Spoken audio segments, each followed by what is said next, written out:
బాలికకు గర్భం అంటూ తప్పుడు రిపోర్ట్. నర్సంపేటలో స్కానింగ్ సెంటర్ వద్ద ఉద్రిక్తత.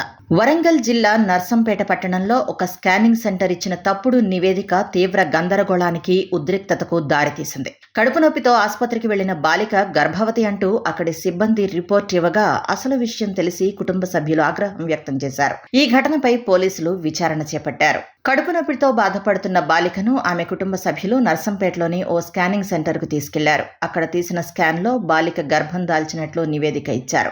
దీంతో ఆ కుటుంబం తీవ్ర దిగ్భ్రాంతికి, మానసిక వేదనకు గురైంది. అయితే ఆ రిపోర్టుపై అనుమానం రావడంతో వారు నిర్ధారించుకునేందుకు వరంగల్లోని ఒక ప్రైవేట్ నర్సింగ్ హోమ్ ను ఆశ్రయించారు. అక్కడ నిర్వహించిన పరీక్షల్లో బాలిక గర్భవతి కాదని, ఆమె గర్భాశయంలో ఒక చిన్న కణితి ఉందని వైద్యులు నిర్ధారించారు. అనంతరం చిన్న శస్త్రచికిత్స చేసి ఆ కణితిని తొలగించారు. అసలు నిజం తెలియడంతో ఆగ్రహానికి గురైన బాలిక కుటుంబ సభ్యులు, బంధువులు నర్సంపేటలోని స్కానింగ్ సెంటర్ కు వెళ్లి సిబ్బందిని నిలదీశారు. వారి నిర్లక్ష్యం వల్ల తమ కుటుంబం పరువు పోయిందని, తీవ్ర మానసిక క్షోభ అనుభవించామని ఆరోపించారు. ఈ క్రమంలో ఇరు వర్గాల మధ్య వాగ్వాదం జరిగి ఘర్షణ వాతావరణం నెలకొంది.